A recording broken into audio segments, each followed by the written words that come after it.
apa yang saya dapatkan ketika saya menggunakan iPhone saat untuk konten ya, feedback atau benefitnya buat saya.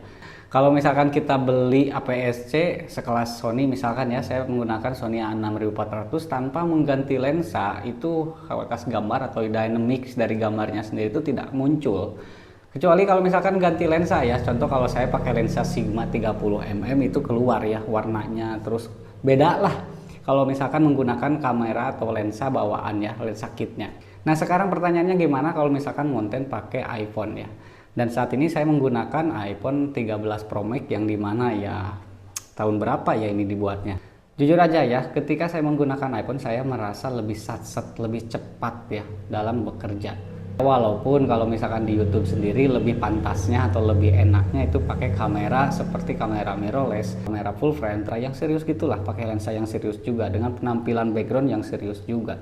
Itu ya kelasnya di YouTube sih ya. Tapi kalau misalkan udah terjun ke dunia affiliate, saya rasa itu bagus sih, bagus, tapi ya penonton di affiliate tidak memerlukan gambar yang bagus. Bahkan ya jangan salah, penghasilan YouTuber dengan penghasilan affiliate yang udah sukses berjualan ya menurut saya sih jauh asli ya.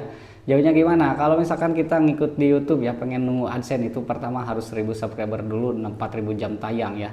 Kalau masih aturannya sama, kita harus berdarah-darah ya bikin konten, apa yang penting banyak ditonton. Jadi seperti kita tuh diplot untuk menjadi seorang entertainment ya, seperti acara-acara TV gitulah yang lagi viral mungkin kita kontenkan, terus yang nonton ya dari sana sumber dari seorang YouTuber ya, ramenya di mana. Makanya nggak heran kalau seorang Deddy Corbuzier itu rame terus, karena yang dibahas pertama adalah konflik, yang kedua yang lagi rame, lalu podcast benefitnya ada buat penonton ya, feedbacknya ada.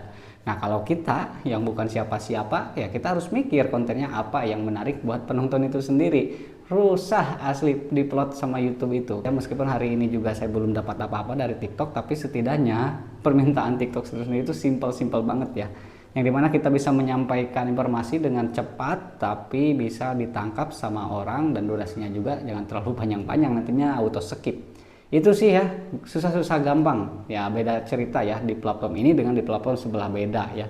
Dan untuk kualitas gambar yang harus diambil di platform sebelah, menurut saya kalau udah maksimal sih pakai iPhone juga, yang dimana mungkin gambarnya lebih stabil lagi.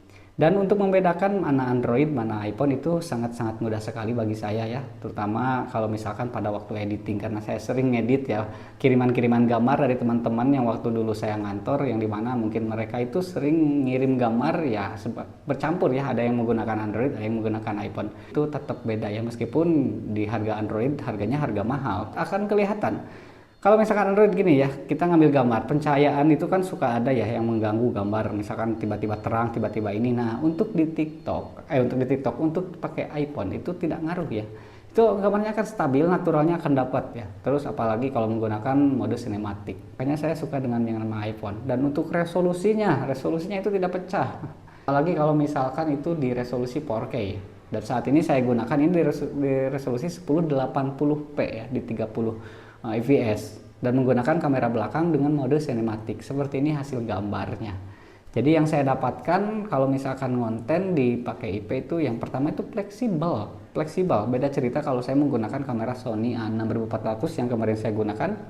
Pertama harus siapkan dulu memori, yang dimana memorinya juga lumayan mahal ya. Memori yang seperti itu lumayan di kisaran 300, 200. Nah sesudah udah beres ya udah dicabut memorinya, lalu saya pasang atau sambungkan ke MacBook. Jadi itu banyak dramanya, udah beres semuanya. Nah semuanya kan berantakan, MacBooknya berantakan, kameranya juga berantakan, dua-duanya harus dibereskan. Dan setelah pakai iPhone semuanya tidak ada drama yang seperti itu. Jadi bagi saya sih ya, untuk menjadi seorang konten kreator ini sangat ngebantu ya. Berhubung ini buat kerja bukan buat gaya ya, ini sangat ngebantu untuk produktivitas di dunia kreativitas ya kali. Tapi kalau misalkan di dunia perkantoran katanya sih mereka mengeluh ya kurang cocok sih kalau pakai iPhone ya, tergantung perkantornya seperti apa ya. Kalau misalkan desain grafis ini sangat cocok banget ya menggunakan iPhone, tapi kalau misalkan untuk laporan-laporan seperti itu yang mungkin lebih ke circle-nya kebanyakan di Android ya, seperti share data dan yang seperti itu ya, bisa kalian atur lah untuk masalah itu, belum, karena memang itu bukan ranah saya juga ya, saya tidak paham sampai ke arah sana. Tapi keluhan-keluhan dari teman-teman dari lapangan ya seperti itu. Oke, mungkin segitu aja ya konten dari saya. Jadi ini informasi buat teman-teman kalau misalkan konten pakai iPhone seperti ini hasilnya. Dan untuk fleksibelnya seperti apa yang tadi saya ceritakan, dan feedbacknya buat kita yang mudah-mudahan ada ya.